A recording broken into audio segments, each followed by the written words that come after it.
Hey, Ron, what are you doing? Oh, you're watching my sewing videos. Okay. Okay. All right. I don't even wear glasses. Anyway, welcome to Sophisticated Teacher. Today I'm going to be showing you what's in my sewing kit. So if you want to see what that is, please keep watching.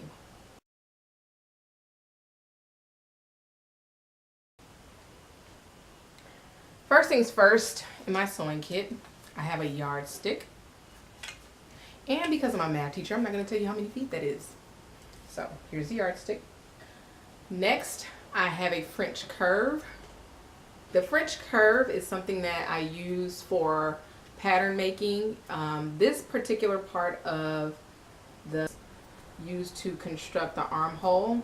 The bottom half would be what I would use for making the hip curve. So it's to make a more precise measurement on the contours of your body. The next piece that I use in my sewing kit, or that I have in my basic sewing kit, is a clear see-through ruler.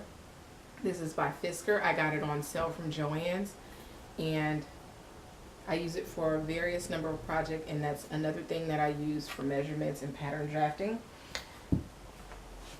The next piece to my sewing kit is a cutting board. The cutting board is a great tool to use with the rotary cutter because it provides a flat, even surface for you to cut on. They have a light side and a dark side, and they also put the measurements on here for you. It's great for cutting out pieces a lot quicker. The rotary cutter is used to cut various projects, and it helps me speed up the cutting process. Now today in this video, I won't be showing you how exactly I've used these particular pieces. I'm just showing you what I have. In this rotary cutter, you have a tool that covers the blade. So this piece on the rotary cutter is to take off that protective barrier so that you can use it. It's very easy to use, and it's very easy to cut yourself with one of those if you're not paying attention. So you have to be careful with those. Next piece that's in my sewing kit, and hopefully you can see it here, is a measuring tape. It comes in inches and centimeters. I like centimeters because I take more precise measurements with my centimeters. Next in my sewing kit, I use these very tiny scissors to cut my end thread once I am done once I am done sewing a piece in a project. So if I finish cutting something and I backstitch and I pull my thread out and I get ready to cut it, these are the scissors that I use to cut it off. Sometimes I get lazy and use my other scissors that I have close by, but these cut very close to your garment. You don't want threads hanging off of your pieces. You want your items to look professional. Even if you're a beginning sewer, you want to cut your threads off very close. These are my pattern cutting scissors for the various types of pattern paper that you have. Anything that is not fabric, this is something that I use to cut my paper with. I almost said fabric, but I use this to cut paper with. So I love these scissors for cutting anything but fabric. You don't want to mix your fabric scissors and your pattern cutting scissors. These particular scissors are what I use to cut my fabric with. And depending on the type of fabric, it cuts very well. They are very sharp, they're durable, and to be quite frank with you, these are the scissors that you want to hide from your family. You do not want anybody using these scissors that is not cutting fabric for you, or it is you cutting the fabric. You do not want these scissors out of your possession or out of your sight. If you have to, you can get a safe, or you can get a lock, put it around the handles of the scissors, and that way, nobody but you will have access to these scissors. And I'm telling you, there's a reason why you're more precise. Here would be Tailors Chalk. It comes like this in a little block, and it also has a, what do you call it? A sharpener that comes with it. Okay, and here's a container that the Tailors Chalk came in. So this is, and it gives you instructions on how to use this when you purchase it. Oh, here, seam gauge. It does exactly what it says it does. It's 6 inches. I have a seam gauge to mark my seam allowance if I need to. I also use this when I'm pattern drafting. So when I make my own patterns, I use a seam gauge. All right. Pattern weights.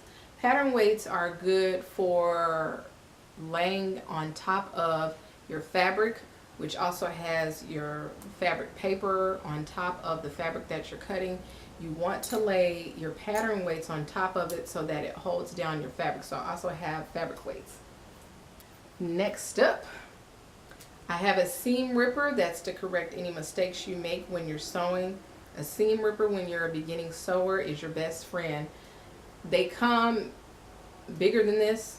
I'm just very thrifty. I'm frugal. I don't see a point in buying another one. I've had both of these for a couple years. I thought I lost this one, so I bought this one. That was it. It's the only reason I bought another one. And this is to pull thread through a needle. I can't remember the name of it. You will need hand sewing needles. You want to keep them inside of a protective case. You do not want needles all over your house. What I use is a Sharpie when I'm making my own patterns. You can use a pencil. I prefer to use pencils when I first started making my own patterns. Tomato is to hold your pins in place so that they're easy to pull in and out when you're pinning and sewing together. You don't want loose pins.